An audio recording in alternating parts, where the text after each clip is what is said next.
Hey everyone, welcome back to Eventos Flow's third video on the channel, where our platform is dedicated to empowering and aspiring digital asset sellers. The world of digital goods has been my playground for over 3 years now, and I started selling from game accounts to game items and currencies, well, mainly on Roblox. And since then, I've had the pleasure of completing over 1,000 successful orders over my career. And slowly I expanded my marketplace from Discord to selling on established platforms like PlayerAuctions, ZeusX, UDG, U7Buy, and many more. And I'm super pumped to be here and share the knowledge I've gained from this experience. All right. Anyways, today we're talking about restocking. So many sellers, beginner or experienced, you guys probably understand that restocking is a fundamental aspect of running a successful digital store where consistent restocking is required, just like how a well stocked physical store keeps customers coming back. A digital store's brimming with available inventory is essential for attracting and retaining buyers. But this leads me to my another point that restocking should become an almost daily habit. So even if you may be consistently restocking every other day, if you just move that time frame into like a more daily basis format, you would constantly be refreshing your inventory with in-demand items that ensures that your store stays more relevant. One thing I want to note as well is that the more listings you have, the more frequent your restocking needs might become. So this might be something to keep in mind as you further scale your digital store business. But one issue that usually arises when you're dealing with restocks is having a delay in restocks. So one major consequence in delaying restocks is that you could definitely lose out on potential profits, right? And so buyers who have bought from you in the past, I would say probably 50 to 70%, they're more likely to buy from you again if they had a good experience, right?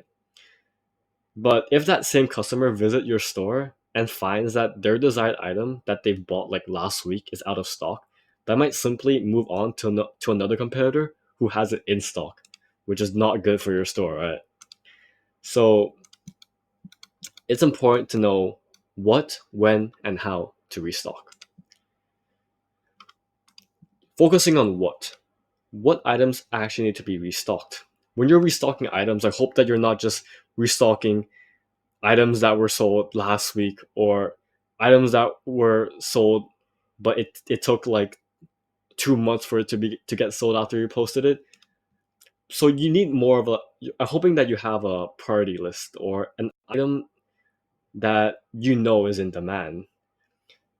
And so when you're restocking, it's really important that you focus on the items that consistently sell well and generate the most profit for your store so that you don't waste time and effort for items that don't make you money as fast as another product would. For that reason, once you know what to restock, the next question is when, where ideally you would want to restock before you completely run out of an item. Say that, okay, you check your phone, Gmail pops in from PlayerAuctions saying that your item has been sold, right? But you're on vacation, you can't exactly restock it at this moment. But thankfully, you have another similar product in the store, so you would still be okay then. But once that product completely runs out, that is when you're actually just leaving money on the table and letting customers fly by your store. Finally, how to restock. So I'm not sure how many sellers restock within PlayerAuctions, but personally for me, I've just been using the relist feature, where if you would go to your offers page on PlayerAuctions and filter the drop down menu as closed, and you would see that you'll see all your orders that all your sales that you've made, and you could relist them. And when you click relist, all your information that you inputted previously would be in there. So you don't have to waste time rewriting the whole thing. You could just tweak a few stuff, which Thank God Player Auctions has that feature because Zeus X doesn't, and it's kind of a pain in the ass. Yeah. So yeah, this is just how I restock. I would love to know how you guys restock though, but this is personally how I restock. Now I want to talk about our first case study where, okay, imagine you post two different listings, product one and product two. Product one gets sold out first before product two. Should you restock product one or product two? It would make more sense to restock product one because it has a proven track record of selling more quickly. And so by restocking product one, you actually capitalize on the current demand. But in an ideal scenario, from speaking from personal experience, you might want to consider restocking both because although by restocking product one, you're meeting the demand for for that product instantly, but by restocking second product two, you also meet the demand, the potential demand for it in case there is a surge of interest in product two in the near future. Right. For our next case study, imagine you post two different listings, same idea, same deal, but neither product sells out. What would you do, right? And so, first off, you should probably check your competitors or other sellers who sell similar products to you, see what their selling point is that is stands out more than yours, such as maybe they have a lower price point or their item is just more valuable.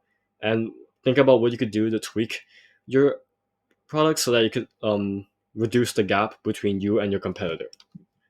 But speaking more of technical strategies, I would be checking offer views, which thank God Player Auctions has this feature because it gives us direct insight on what is doing well and what is not. A lot of sites don't have this, surprisingly. So yeah, this is something you should definitely want to be taking advantage of in Player Auctions. So this doesn't just apply to your own listings, but you could click on any listing and you probably noticed by now, but you could see the offer views on any listing just by clicking on it. And but in terms of your own listing, your offer views basically tell you how many potential customers have viewed your listing. So say that product two has significantly more offer views than product one. It has 45 times, but product one had 10 times, indicating a higher level of interest from buyers, even though it didn't translate to an immediate sale. In this case, it might be more wise to prioritize restocking product number two, even though it didn't sell out yet, so that you're prepared to meet that demand when it arises. And yeah, um, this is just a brief overview of restocking in Player Auctions. I'm still kind of um, not strong on restocking. I haven't heard a lot of people talking about it, so I'd love to know your thoughts. Any sellers out there who are more proficient and everything. But anyways, remember the world of digital goods is constantly evolving, so stay curious and adapt your strategies. Keep learning. One thing I want to lead you guys with is what are some of your biggest challenges as a digital seller? I want to know your thoughts, experiences, and please leave them in the in the comments below because I would love to connect with some more experienced buyers and better up my selling experience in Player Auctions. So yeah, thank you so much, and please let me know if you like this content or want me to make more. Yeah, thank you.